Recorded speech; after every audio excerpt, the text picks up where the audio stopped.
사이다 무비튼. 내 이름은 오하루, 공부를 좋아하는 대학원생이다. 남친 한진상과는 1년 이상 동거 중이다. 남친은 직장을 수시로 바꾸고 하루살이처럼 살아가는 가벼운 타입으로 열공의 범생이인 나와는 정반대였다.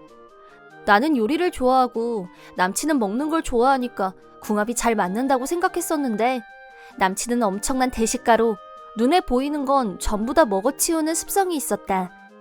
그런 남친을 보고 있자니 어쩔 수 없이 점점 불만이 쌓여갔다. 동거 1년이 지났을 무렵부터는 아무리 많이 만들어줘도 계속 부족하다고 보채는 일이 늘어났고, 처음엔 맛있다며 칭찬도 하고 고마워도 했는데 이제 그런 것도 옛일이 되고 말았다. 헐, 양이 겨우 이거밖에 안 돼? 겨우라니, 그 정도면 충분하지 무슨 소리야? 난 이걸로 안 된다고. 더 많이 만들어, 알았지? 너 생활비 생각은 안 해? 요즘 식비가 얼마나 모자라는데. 왜 모자라는데? 나도 매달 주잖아. 네가 너무 많이 먹어서 식비가 계속 부족하다고. 알아? 그걸 안 모자라게 머리를 잘 쓰는 게 네가 할 일이지. 내 배를 채워주던가. 그게 안 되면 너도 알바해서 돈 벌어오면 되잖아. 함부로 말하지 마. 나도 생활비 내고 있잖아. 대학원에서 세균에 대해 연구하고 있는 나는 학원만으로도 하루가 부족했다. 반면 나와 사귀기 시작한 지 얼마 되지 않아서 바로 회사를 그만둔 남친은 하루에 겨우 5시간 알바를 하는 것 외에 달리 하는 일이 없었다. 그러면서 밥은 여자가 하는 일이라면서 절대 도울 생각이 없었고, 그런 태도를 보면서 점점 스트레스가 쌓여만 갔다. 그러던 어느 날 우리 부모님이 고급 스테이크 고기를 보내주셨는데, 와, 이거 너무 맛있겠다. 엄마한테 전화해야겠다. 나는 곧바로 엄마한테 고맙다는 전화를 냈다. 여보세요? 엄마, 방금 고기 받았어. 고마워. 벌써 받았어? 그거 지역 특산품이라고 해서 주문한 건데 맛있더라고. 너도 잘 구워서 먹어. 맛있게 먹고 엄마한테 리뷰할게. 나는 혹시 몰라서 남친한테 스테이크는 꼭 같이 먹어야 하니까 절대 먼저 먹지 말고 기다리라고 말한 후 외출을 했다. 외출해서 돌아온 나는 저녁 메뉴에 한껏 기대가 부풀어서 냉장고로 직행했다. 그런데 냉장고 안에 있어야 할 스테이크가 보이지 않았다. 어디 갔지? 진상아, 여기 있던 스테이크 못 봤어? 그거? 배고파서 먹었는데? 먹었다니? 그걸 다? 내 거는 고기가 3kg이나 있었는데? 다 먹었어. 냉장고 뒤져봐야 없어. 말도 안 돼. 우리 엄마가 나 먹으라고 보내주신 건데. 치사하게 먹는 거 가지고 진짜. 나도 먹고 싶었다고. 그까지 고기가 뭐라고 난리야. 추하게. 너야말로 눈에 보이기만 하면 내 생각은 하나도 안 하고 먹어치우잖아. 내 집에 있는 거 내가 먹겠다는데 그게 무슨 죄야? 네가 뭔데 먹지도 못하게. 갑자기 광분한 남친은 무섭게 돌변하더니 나를 확 밀쳤다. 바닥에 쓰러지면서 테이블에 머리를 부딪힌 나는 의식을 잃고 쓰러졌고 병원으로 옮겨졌다.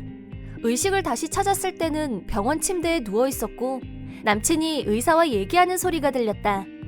제 여자친구가 넘어져서 머리를 부딪혔어요. 원래 좀 덤벙대는 데가 있거든요. 만약에 제가 옆에 없었으면 생각만 해도 아찔해요. 곧바로 구급차를 부른 건 정말 잘한 거예요. 외진탕이긴 하지만 방치하면 환자가 위험해질 수도 있거든요. 여친한테 앞으로 진짜 조심하라고 할게요. 남친은 의사한테 내가 실수로 혼자서 넘어진 거라고 거짓말을 하고 있었다. 그러고 난 후 점점 남친에 대한 믿음이 무너져가기 시작했는데, 금이 가기 시작한 관계를 더욱 회복 불가능하게 만드는 일이 일어나고 말았다. 연구실에서 쓰던 미치광이 버섯을 집에 가져가게 됐고, 버섯을 테이블 위에 올려놓고 연구 준비를 하고 있었는데 싱크대 밑에서 사각사각하는 이상한 소리가 들려왔다.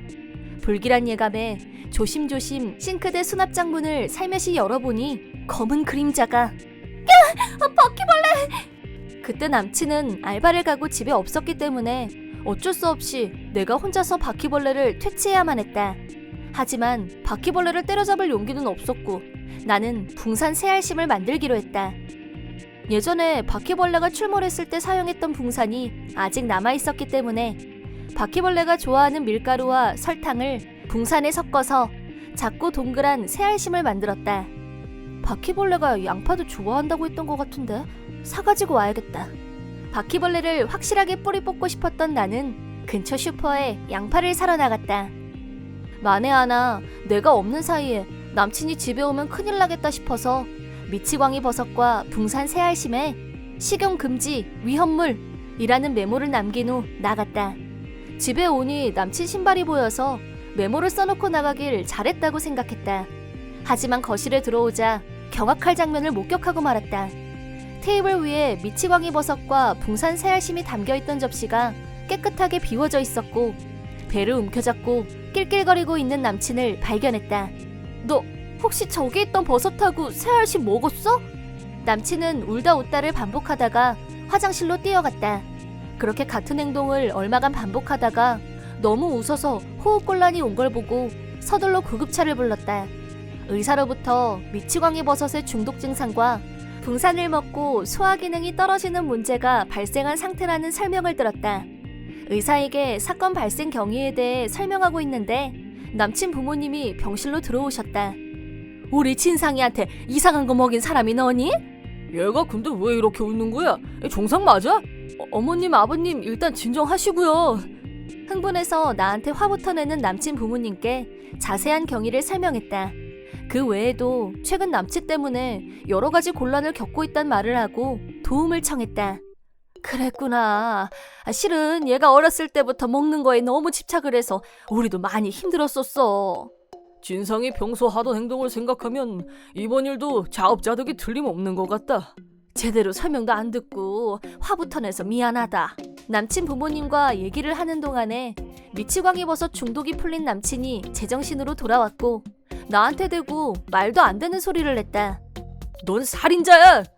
메모도 읽지 않고 덥석 먹을 거에 눈이 돌아간 사람이 누군데 덕분에 지금 몇 사람이 고생을 했는데 정말 나한테 살인자라는 망언을 하다니. 그 말을 듣는 순간 이 남자와 이제 끝나야 된다는 생각을 하게 됐다. 내가 어떤 심정인지 조금도 헤아리지 않는 남친은 병원에 누워서 계속 먹을 것을 가져오라며 쉼없이 톡을 보내왔다. 나는 그 모든 메시지를 무시하고 남친의 짐을 챙겨서 남친을 내보낼 준비를 시작했다. 남친의 부모님이 대신 사과를 하셨지만 헤어질 결심을 굳힌 나를 보시고는 남친 물건은 대신 받아가겠다며 내 입장을 이해해 주셨다. 남친은 일주일 정도 입원했고 입원 기간 동안 소화기관 약화로 힘들다고 하면서도 밥이 적다고 병원에서도 소란을 피웠다고 한다. 그리고 일주일 후 아무것도 모르는 남친이 퇴원해서 집으로 왔을 때는 집안에 있던 남친 물건은 이미 다 치워진 후였다. 어? 집이 왜 이래? 나 더는 너랑 같이 살고 싶지 않아. 내 집에서 나가줘. 네 짐은 부모님이 받아뒀을 거야. 그러니까 부모님 집으로 가던지 해. 왜 그러는데? 내가 뭘 어쨌다고 이러냐고. 뭐긴 너 먹을 거라면 눈이 뒤집혀서 다 먹어치우는 거 너무 짜증나. 그리고 나 머리 다쳤을 때 너 병원에서 거짓말 진짜 잘하더라? 나 참을 만큼 참았어. 더는 아니야. 그때 내가 민 건 미안하게 됐는데 내가 좀 많이 먹는 걸 가지고 무슨 눈이 뒤집혔다고 그렇게 심한 말을 하냐? 억울하다면서 절대 나가려고 하지 않는 남친을 혼자서 어쩌지 못하고 할 수 없이 남친 부모님께 연락을. 잠시 후 남친 부모님이 오셨고 남친은 부모님한테 끌려나가다시피 해서 자기 집으로 돌아갔다.